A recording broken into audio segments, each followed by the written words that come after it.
Hello again. You're watching today on eNCA DSTV channel 43 with me, Dan Moyna. Thank you for joining us. Now, the IEC is raising concerns about a declining voter turnout ahead of the 2024 elections. Voter education and registration play a big role, in numbers at the polls. Let's speak to the IEC's Deputy Chief Electoral Officer, Masego Sheburi. Good afternoon, Masego. Welcome to today, and thank you very much for your time. Why are you concerned as the IEC? I mean, is the decline in voter turnout really big?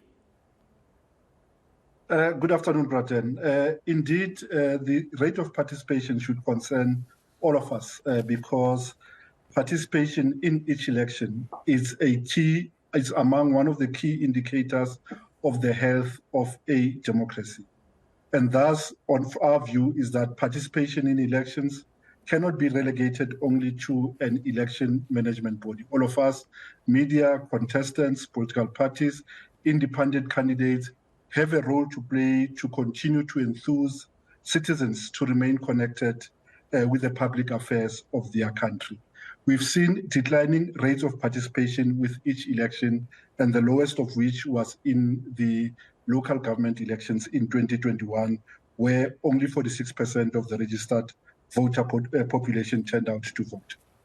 So basically you are issuing this concern now. We don't even know the date yet of the next year's elections because it's a kind of an appeal, you as an elections body, to say we need everybody to improve voter education and create that much needed awareness about the elections and the need for participation. That is so, Braden. And just to say on the efforts that we're making ahead of each election, we commission research to understand factors that shape voter behavior, which will include the intention to participate and not to participate. Over time, those factors aggregate to about three key factors. One is that there is general dissatisfaction with the performance of democracy among voters. Two is a continued mistrust by voters of key political institutions. And the third remains the underrepresentation of young persons on the voters' roll. So for this election, the Commission is planning on launching a campaign that is positive, that brings hope, but also that continues to target young persons because they have had disproportionately fewer opportunities to register on the voters' roll. Some of the initiatives that we're doing, because voter registration is continuous, is that we have an online registration modality where a person can access that at the comfort of their home, their workplace, or their school. Secondly, we will open all voting stations on the weekend of the 18th and the 19th of November, 23,300 voting stations to enable citizens to update, inspect, or register as first-time voters. And we think the opening of voting stations is an equalizer of opportunity because with a little bit of effort, every one of us can access a voting station very close to where they reside. Lastly, we will have a launch for the election sometime next year to launch the campaign and also rally people to indicate that an election is imminent. So there's been this declining trend, and hence you are doing all what you're saying you're going to be doing.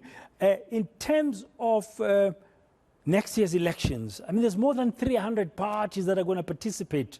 I don't know if you can confirm the number. I'm just thinking it's going to be a Sunday Times size ballot paper.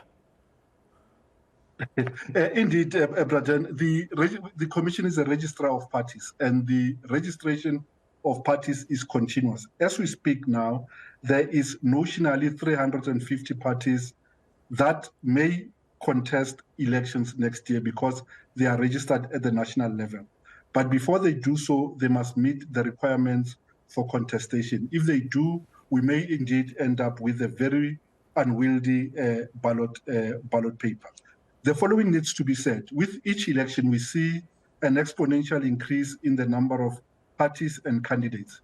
However, it does not result in a plurality of voice in the National Assembly, because the number of parties represented in that assembly has plateaued over a number of elections at about 14 parties. Just to illustrate the point, in 2019, we had 15,000 candidates vying for 830 seats in legislatures and the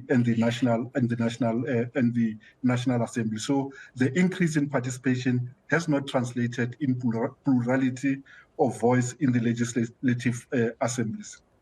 Okay, you got budget for this? Your campaign of voter education that you've explained you're going to be embarking on later this year into next year. I mean, the IEC, is it well resourced financially?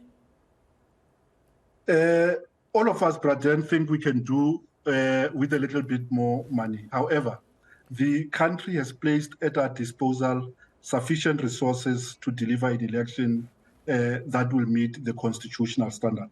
We understand the fiscal difficulties that the country faces, and we are also committed to helping in contributing to lessening cost and doing that which we ought to do with the resources placed at our disposal. We are sufficiently funded to deliver an election next year.